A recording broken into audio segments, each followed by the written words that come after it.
एक चीज़ इसमें एक अहम पहलू है कि हम लोगों को अपने खेत में मिट्टी की जाँच अवश्य करा लेनी चाहिए। अगर हम लोग अपने मिट्टी की जाँच करा लेते हैं, तो होगा क्या, हमारी खेत की क्या माँग है, किस पोषक तत्व की हमारे खेत में, हमारे पौधे में की जो है माँग वो कमी है, वो हमको मालूम चल जाएगी।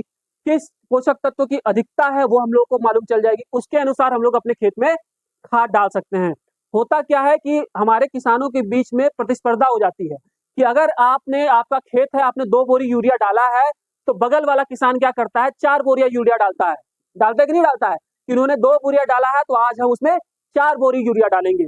लेकिन इससे होता कुछ नहीं है। जितना आप यूरिया डालते हैं, उसमें से मात्र 25 से 30% ही जो नाइट्रोजन है वो पौधा ग्रहण करता है। बाकी आपका जो है 65 से 70% तक जो पोषक तत्व है, नाइट्रोजन है, वो आपकी ज़मीन में नीचे चला जाता है, वो पौधा ग्रहण नहीं करता है, वो वेस्ट हो जाता है। तो हम लोगों को वो वेस्ट नहीं करना है। हम लोग को ये देखना है कि असल में मिट्टी में कितनी नाइट्रोजन की या फास्फोरस की या पोटाश की कमी है। नाइट्रोजन, फास्फोरस, पोटाश की क्यों मैं बात कर रहा हूँ? क्योंकि हमारे किसी भी पौधे को वृद्धि और विकास के लिए 17 तरह के पोषक तत्वों की आवश्यकता होती है। कितने तरह की? 17 तरह के। जिस तरह हम लोग खाना क्या खाते हैं? हम लोग रोटी खाते हैं, दाल खाते हैं, चावल खाते हैं, सब्जी खाते हैं, अचार खाते हैं, सब चीज़ खाते हैं ना? इन सब चीज़ों को खाने की वजह से क्या होता है, हमारे अंदर जितने भी पोषक तत्व हैं वो सब मिलता है। जैसे कि फैट हो गया, जिसे वसा कहते हैं, वसा की पूर्ति होती है, विटामिन्स की जो है पूर्ति होती है, खनिज की पूर्ति होती है, फाइबर की पूर्ति होती है, कार्बोहाइड्रेट की पूर्ति होती है।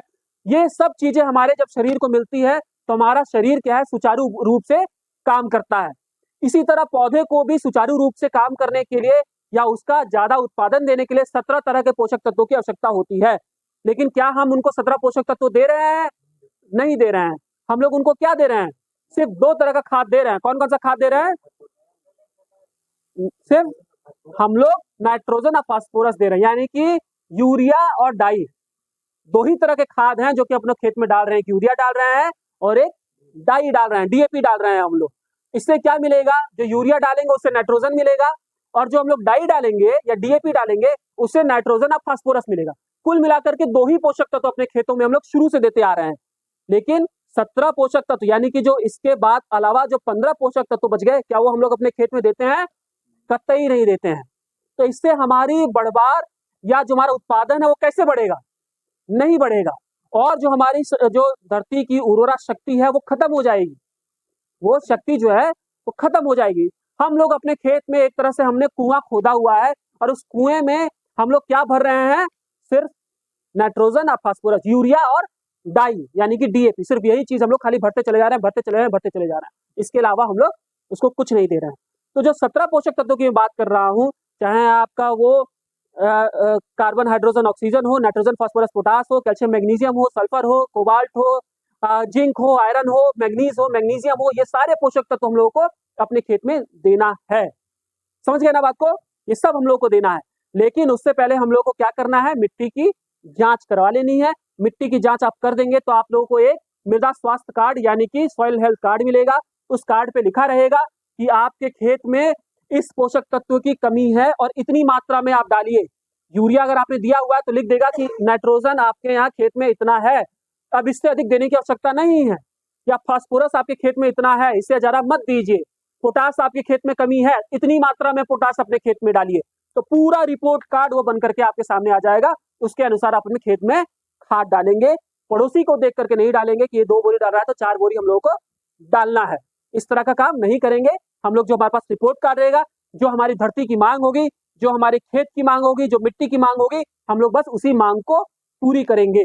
अब इसमें से क्या किया, 2 तरह के, हम इसकी जांच कराएं कैसे? आप वही बता रहे हैं आपको, उस पे आ रहे हैं, मिट्टी जांच कैसे कराई जाए उसके बारे में बता रहे हैं। एक चीज मैं आप लोगों से ये बताना चाह रहा हूँ कि जो 17 पोषक तत्वों से 2 पोषक तत्व तो आपने दे दिए और उसमें से जो 3 पोषक तत्व है वो पौधा हमारा वातावरण से ग्रहण कर लेता है।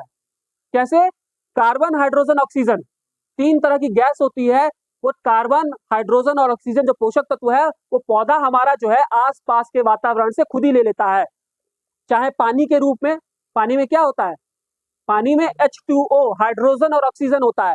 तो हाइड्रोजन भी ले लेता है, ऑक्सीजन भी ले लेता है। कार्बन डाइऑक्साइड हमारे वातावरण से जो है इतना सारा फैला हुआ है वहां से ले लेगा, कार्बनिक पदार्थ है उसमें से कुछ कार्बन ले लेगा। तो इस तरह की चीजें जो है वो हमारा जो पौधा है आसपास के वातावरण से खुद ही ले लेता है, उसको हमको देने की आवश्यकता नहीं होती है। इसके बाद से हम लोग उसको नाइट्रोजन और फास्फोरस दे देते हैं, लेकिन पोटाश भी दीजिए। हमारे यहाँ जो किसान है वो खेत को देखकर नहीं बल्कि पौधे को देखकर पोटाश डालते हैं, पौधे को देखकर पोटाश डाल रहे हैं, खेत को देखकर नहीं डाल रहे हैं कि इसकी जरूरत है कि नहीं। पोटाश कब डालते हैं वो लोग? जब आलू की खेती करते हैं, आलू में वो लोग पोटाश देंगे, लेकिन बाकी किसी चीज में वो लोग पोटाश नहीं देते हैं। तो हम लोग मिट्टी ये देखकर या खेत देख के हम लोगों को पोषक तत्व देना है। और जितने पोषक तत्व हैं, एक होता है आपका मेजर न्यूट्रिएंट और एक होता है आपका माइनर। तो मेजर में जो आपका नाइट्रोजन और आपका फास्फोरस और पोटाश बताया है, ये ज्यादा मात्रा में देने की आवश्यकता होती है। लेकिन जो आपके जो माइक्रो वाले होते हैं, जो न्यूट्रिएंट होते हैं, जो पोषक तत्व होते हैं, वो हमारे खेत में पौधे में बहुत कम की आवश्यकता होती है। जैसे जिंक हो गया, आयरन हो गया, कैल्शियम हो गया, ये सब चीजें जो होती है जो है कि आपका मैग्नीज हो गया, मैग्नीशियम हो गया, ये सब चीजें जो होती हैं बहुत कम मात्रा में आवश्यकता होती है। ये देखा आपने 4 बोरी डाल दिया, 5 बोरी डाल दिया, डालते हैं कभी? नहीं डालते हैं। 2 किलो, 4 किलो, 5 किलो यही डालते होंगे, इससे ज्यादा हम लोग अपने खेत में नहीं डालते हैं। तो ये कम मात्रा में आवश्यकता होती है, तो आप लोग दे देंगे तो उसमें कोई हर्ज या बुराई नहीं है। अब जो सवाल आया कि मिट्टी की जांच हम लोग कराए कैसे? मिट्टी जांच भी होनी चाहिए। तो मिट्टी की जांच तब होती है जब आपका खेत खाली होता है। तो जब भी आपका खेत खाली हो, उस समय आप लोग अपनी मिट्टी का नमूना ले सकते हैं। नमूना कैसे लिया जाए? नमूना लेने के लिए खेत में आप सकते हैं, लेकिन कोने से का मतलब ये नहीं है कि मेड़ के पास से ले रहे हैं। 2 लट छोड़ करके अंदर से खेत में आप नमूना लेंगे। कैसे लेंगे? आप ऊपर की मिट्टी को हटाइए, एक खुरपी लीजिए और खुरपी में जो है कि वी का आकार, अंग्रेजी का जो वी होता है, तो वी का आकार बना करके अंदर जो है उसको काटिए। काटने के बाद से उस मिट्टी को इकट्ठा करिए। तो 4 जगह से और बीच से लेकर के एक जगह इकट्ठा करने के बाद से आप अभी जगह लेकर के आइए। और उसमें क्या करेंगे? उसमें ये देखिए कि जो चीज में आप लेकर के आ रहे हैं, वो खाद की बोरी ना हो, कोई कीटनाशक का जो है थैला ना हो, इस तरह की चीज जो भी रासायनिक हो, उसमें हम लोग को नमूना का इकट्ठा नहीं करना है। साफ सुथरी पॉलिथीन हो या साफ सुथरा आपका जो बैग हो चाहे बोरा है, उसमें हम लोग मिट्टी को इकट्ठा करके लेकर के आए और उसको एक जगह रखें। एक जगह रखने के बाद से हम लोग को ये देखना है कि जब मिट्टी इकट्ठा जहाँ कर रहे हैं उसमें हम लोग खाद ना डाली हो, छाए के नीचे का जो है नमूना ना हो, उसमें जो है किसी तरह का कीटनाशक का प्रयोग ना किया गया हो, जहाँ से जब नमूना ले रहे हैं उसमें जो है पानी ना लगा हो। इस तरह की जगह से हम लोगों को चुनाव नहीं करना है। अच्छी जगह से जो है, जो साइट है वहां से हम लोग को नमूना लेकर के आना है। एक जगह इकट्ठा करिए, उसको गोल का रूप दे दीजिए, उसका जो है आकार दे दीजिए। गोल बनाने के बाद उसमें धन का निशान बनाइए। ठीक है, धन का निशान बनाएंगे, उसमें नंबरिंग कर दीजिए 1 2 3 4। ये जो है 1 2 और 3 4 करके उसमें जो है नंबरिंग कर दीजिए। और उसके बाद से क्या करिए, आमने और सामने की मिट्टी को हटा दीजिए। मान लीजिए 1 नंबर ये है तो 4 नंबर ये है, 1 के सामने कौन सा होगा? 4 नंबर। आमने सामने की मिट्टी को हटा दीजिए और 2 नंबर 3 नंबर को फिर से जो है आपस में मिला दीजिए। फिर धन का निशान बनाइए। इस बार 2 और 3 आमने सामने की मिट्टी को हटाइए और फिर मिला लीजिए। और ये प्रक्रिया तब तक अपनाते रहिए जब तक आपकी मिट्टी जो है आधा किलो तक ना बच जाए। जब आधा किलो बच जाए, उसको आप लेकर के एक बैग में डालिए। बैग में एक जो है चिट डालिए, कागज डालिए, उसमें लिखिए नाम, पता, पिताजी का नाम, गांव, खसरा खतौनी, कौन सा फसल आपने इससे पहले बोया था, कौन सी फसल इसके बाद आप बोएंगे, ये सब पूरी डिटेल एक कागज में लिख करके उस बैग में डाल दीजिए। और उसके बाद जहां मिट्टी की चेक होता है, मिट्टी परीक्षण होता है, मृदा परीक्षण होता है, सॉइल टेस्टिंग होता है, वहां ले जा करके आप उनको दे दीजिए।